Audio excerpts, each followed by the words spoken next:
Hola faranduleros, ¿cómo están? Me da muchísimo gusto verlos en un nuevo video. El día de hoy vamos a recordar la vida de un grande del mundo del espectáculo, toda su historia, las cosas buenas y las cosas malas. Acompáñame a descubrir qué fue de Álvaro Cermeño. Adelante.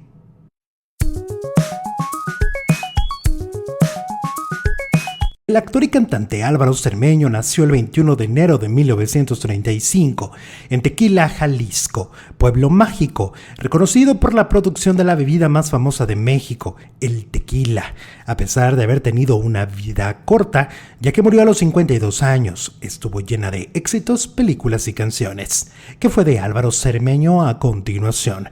Recuerda suscribirte a este canal. Si te gusta saber las historias de los famosos, suscríbete, dale click en la campanita para que te avise cuando tenemos nuevo video.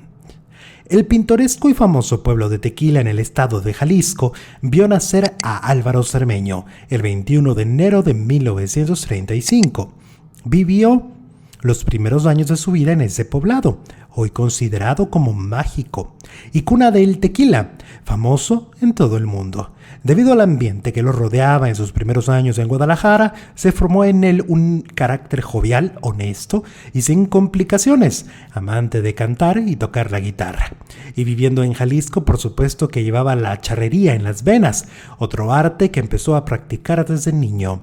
Según consta en el libro Teochinchán, historia del municipio de Tequila, de José Ramón Palomares Medina, el futuro artista nació en Tequila, Jalisco, hijo de una jovencita conocida con el apodo de La Prieta, quien trabajaba para la familia Cermeño. La joven fue enamorada por uno de los hijos del patriarca de la familia y quedó embarazada. A dar a luz, la joven fue echada de la casa y la familia le dijo que el niño había muerto, pero ella no lo creyó.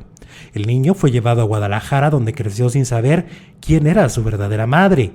Esta le rogó toda su vida a la familia para que le dijeran dónde estaba el niño, cosa que nunca le dijeron. El niño era Álvaro, y con el tiempo, al convertirse en estrella de la música y el cine, solo hasta entonces su madre pudo conocerlo, pero solo a través de la pantalla. Y al poco tiempo la madre murió sin conocerlo personalmente. Los padres de Álvaro fueron Francisco Cermeño, dedicado a la agricultura y a la ganadería, y Juana Sánchez.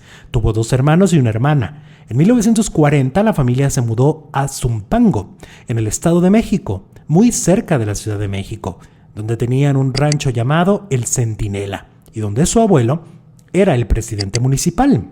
Al crecer, Álvaro se hizo aficionado a los concursos de canto de la estación de radio XEW en la Ciudad de México, en donde fue descubierto e inició una fructífera carrera de la música a los 14 años. En esa misma estación también se le dio la oportunidad de trabajar en famosas radionovelas como la de Felipe Reyes el Justiciero. Las canciones que lo dieron a conocer fueron las románticas y logró grabar varios discos de ese género. En los años, el joven dio el paso al éxito incursionando en el bolero ranchero, del que se convirtió en uno de los genuinos exponentes al lado de figuras como Javier Solís, convirtiéndose en uno de los más queridos por el público, logrando colocar en los primeros lugares temas como Vagar entre sombras, Carta abierta, Entrega total, un bolero ranchero que se escuchó pronto en todo el país y que le dio al cantante el estatus de estrella de la música y de los más queridos por la gente, con más de 40 discos grabados. En el cine, Álvaro Cermeño tuvo una extensa participación en más de 50 películas, en las que trabajó al lado de grandes figuras de la época de oro como Carlos López Moctezuma, los hermanos Soler, Sara García, Irma Dorantes, Flor Silvestre y algunos más. Debutó en 1961 en Juramento de Sangre, al lado de Aldo Monti y Jaime Fernández, una película de aventura muy entretenida y muy comercial, como fue la mayoría de su extensa filmografía. Un cine para divertir, plagado de balazos y canciones, que atraía a salas a multitudes. Por eso sus estrellas se volvían muy populares. Como fue en el caso de Álvaro Cermeño, que pasó del cine a las fotonovelas de los años 60, donde su rostro fue portada de infinidad de ellas. alternando el teatro en obras como El Quelite, al lado de Lucha Villa, con la que tuvo gran éxito, y sobre todo en los espectáculos musicales de la época con elencos multitudinarios que recorrían la República Mexicana, así como Estados Unidos y Centroamérica y Sudamérica, con mucho éxito.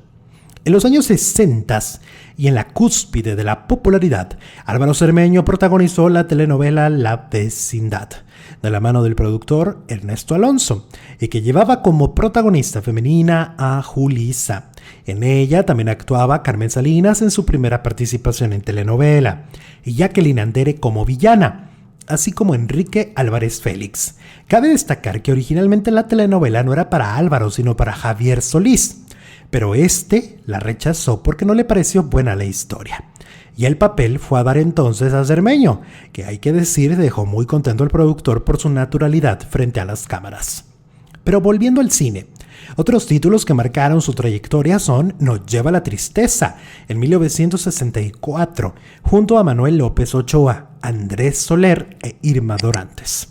Con Irma Dorantes también trabajó en La mano de Dios, película de 1966, Cuando el diablo sopla, acompañados de Lucy Gallardo y Enrique Rambal, y El amor llegó a Jalisco, entre otras. Del cine campirano pasó al cine de traficantes de los años 70 y 80, en cintas como El Federal de Caminos, Mi nombre es Gatillo, El traficante, con Fernando Almada y Rosenda Bernal, así como en El regreso del carro rojo, que fue la continuación de la popular película setentera, La banda del carro rojo. Y por supuesto, Pistoleros famosos en 1980, películas con las que se abarrotaban las salas al unirse a otras figuras del cine de acción, con Mario y Fernando Almada. Sus últimas películas las hizo a finales de los años 80, Cacería implacable y Pasaporte a la muerte, película que no pudo terminar ya que falleció en su casa regresando de filmar unas escenas, debido a un infarto al corazón, el 10 de diciembre de 1987, teniendo tan solo 52 años, una esposa, 7 hijos, 14 nietos y mucho que dar todavía al espectáculo mexicano. Sus restos descansan en el lote de actores de Mausoleos del Ángel de la Ciudad de México. ¿Tú lo recuerdas? ¿Tú lo recuerdas? Bueno, ¿es así?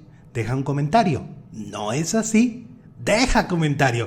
O sea, aquí las opiniones evidentemente son muy variadas siempre, pero nos encanta que nos dejes un comentario, nos encanta que le des un me gusta al video y así seguir haciendo estas biografías que son un homenaje al mundo del entretenimiento, que son un homenaje para muchos de los actores muy reconocidos del cine y de la televisión.